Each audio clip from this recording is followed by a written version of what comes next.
Pourquoi la plupart des entrepreneurs et entrepreneuses stagnent à 2000 € par mois? C'est une question que je me suis beaucoup posée, je me suis penchée dessus et aujourd'hui je vais te donner une des réponses principales de pourquoi la plupart des entrepreneurs et entrepreneuses stagnent à 2000 € par mois. Je parle en termes de chiffre d'affaires. Avant qu'on commence directement à rentrer dans le vif du sujet, je me représente, je m'appelle toujours Déborah Campaya, je suis coach en émotion et coach business et j'aide surtout les entrepreneuses qui ont envie de se libérer de leur syndrome de l'imposteur. Une dernière chose avant de commencer, c'est que tu peux directement t'abonner à la chaîne coaching et je te rappelle que la playlist outils de coaching comme ce type de vidéo existe et que tu as plein de vidéos que tu peux regarder à l'intérieur. C'est parti! La réponse se trouve dans un schéma. Le schéma que je vais te mettre à l'écran. En utilisant ce schéma dans différents exemples, tu vas directement comprendre pourquoi la plupart des entrepreneurs stagnent à 2000 € par mois. Et on va commencer directement avec un exemple. Je rappelle que c'est bien un exemple, mais tu peux l'adapter à toi en termes d'outils de coaching et voir comment ça fait écho à ton cas en particulier. Alors le premier exemple, ça va être avec 500 € par mois de CA. En avantage, on aura du temps pour moi et pour ma famille et pour mes hobbies. On aura des facilités de gestion de clients. On aura aussi le fait qu'on a peu de taxes, qu'on a 500 € par mois et qu'on a aussi peu de frais parce qu'on a peu de ressources, donc on n'a pas beaucoup d'outils qui coûtent cher ou de délégations à faire. Évidemment, c'est des exemples, tu peux le compléter dans ton cas en particulier. Allons voir en inconvénient à 500 € par mois. Évidemment, il y a le stress financier et l'insécurité financière. Et en deuxième cas aussi, c'est que tu n'as pas assez d'argent pour pouvoir investir sur toi et ton business.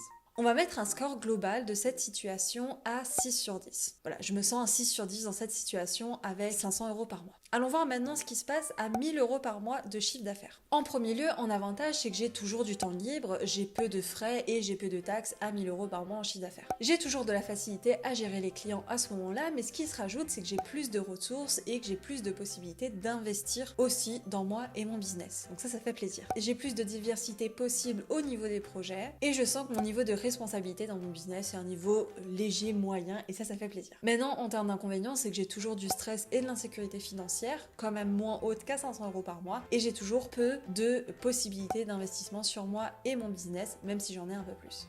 En score global, allons dire qu'on est à 7 sur 10 en termes de ressenti dans cette situation-là. Arrivons au fameux 2000 € par mois de chiffre d'affaires. En avantage, on a toujours du temps libre, mais un peu moins, mais quand même assez. Les frais sont ingérables, on a un sentiment de responsabilité qui augmente et ça nous va. On a plus de ressources, donc on peut commencer un peu à investir sur soi. On a évidemment peu de frais, on n'est toujours pas avec des sommes faramineuses. Et on a plus de stress financier parce qu'on a assez de profits. Et évidemment, on peut aussi commencer à déléguer. Donc, on a une liste d'avantages qui est pas mal grande. Et aussi, on a la liste d'inconvénients qui baisse parce qu'en fait, la seule chose qu'on aura à ce moment-là, c'est un peu de pression. Donc en total, on se sent à 8,5 sur 10. Et là, on kiffe les 2000 € de CA par mois. Maintenant, c'est là que va commencer le problème. On va voir ce qui se passe à 4000 € par mois, 6000 € par mois, 10 000 € par mois, 12 000 € par mois. 4000 € par mois, avantage, plus de ressources, de la responsabilité et un sentiment que ça grandit dans mon business et dans ma vie à l'intérieur de moi. Par contre, on a beaucoup d'inconvénients. On a commencé à avoir plus de taxes, plus de frais, on commence peut-être à déléguer, à investir. Évidemment, on commence à avoir moins de temps libre. Donc, on a finalement, encore une fois, du stress financier qui s'ajoute à de la responsabilité de soi, de son business et des autres. Donc finalement, en termes de notes, on redescend à 6 sur 10 alors qu'on a plus d'argent qu'avant. Parce que la balance, finalement, elle penche plus d'un côté en fait négatif / inconvénient. À 6000 € par mois, qu'est-ce qui se passe? Encore une fois, c'est fictif, mais c'est pour que tu comprennes la méthode et le principe.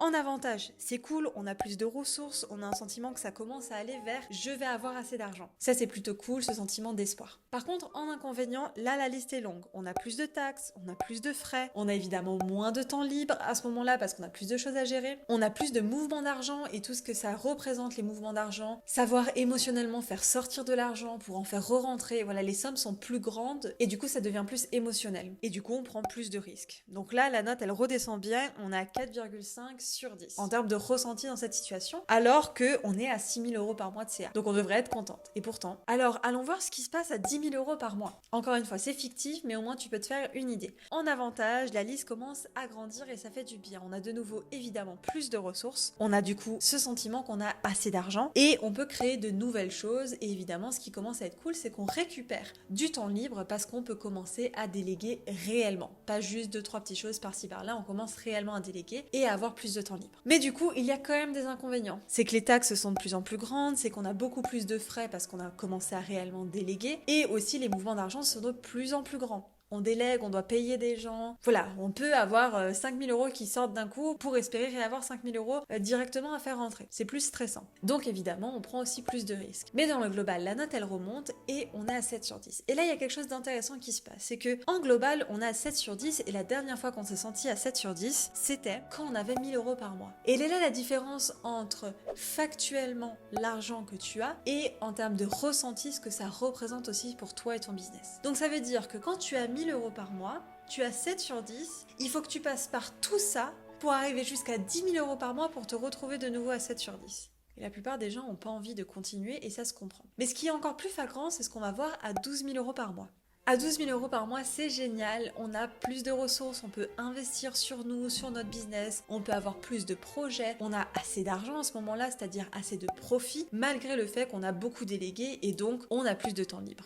Parce que ici, même en déléguant et même en investissant plus, vu que tu as assez de ressources avec tes 12 000 € par mois, tu te fais un bon profit et tu peux profiter de ton temps libre. Et en inconvénient, finalement, il y en a très peu. Il y a quand même le fait que tu as plus de responsabilités et que du coup, tu dois mieux gérer, avoir plus de gestion et de logistique et d'organisation. Et la dernière, c'est qu'évidemment, tu prends plus de risques, mais en fait, tu as déjà eu plus l'habitude et ils sont quand même plus tempérés au vu des ressources que tu as. Et là, on se retrouve de nouveau, en termes de sensation globale, à 8,5 sur 10, qui est exactement la même note que quand tu étais à 2 000 € par mois. Alors tu te dis, mais finalement, si je me sens de la même façon à 2 000 € par mois qu'à 12 000 € par mois, et que si je vais aller à 12 000 € par mois, va falloir que je passe par un 6 sur 10, un 4,5 sur 10, un 7 sur 10 et seulement enfin un 8,5 sur 10, pourquoi en fait je me casserais la tête à faire tout ce chemin si je me sens à 8,5 sur 10 à 2 000 € par mois?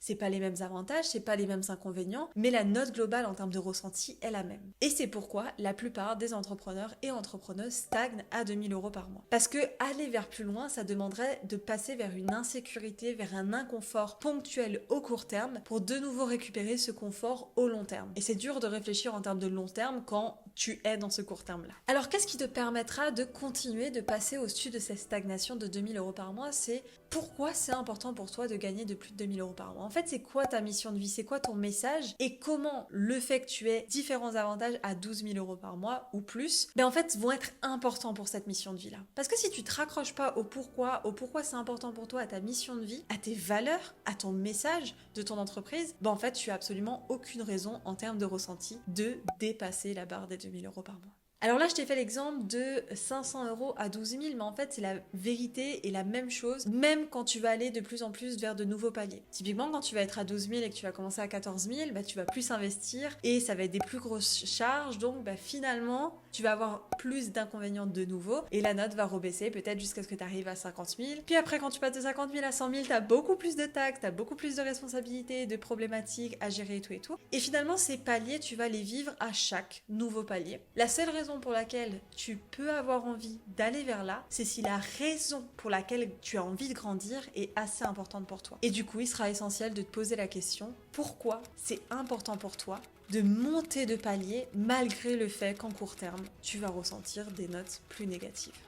Voilà, j'espère que cet outil de coaching, tu pourras te l'approprier et que tu vas le réutiliser pour toi ou ton business. Évidemment, ce n'est que une raison parmi tant d'autres de pourquoi tu stagnes à 2 000 € par mois. Je peux te le dire d'avance, mais c'est pas non plus une question de volonté ou de stratégie. En général, c'est aussi plus émotionnel et c'est justement ce qu'on voit dans un coaching, redevenir soi ou inspirante dans mon entreprise. Donc si tu veux aller vraiment travailler sur ça en profondeur, je t'inviterais plutôt à prendre une session OCA en cliquant sur le lien en barre d'infos et en prenant un coaching avec moi. Je te laisse t'abonner à la chaîne YouTube et je te laisse sur ça. Bye bye.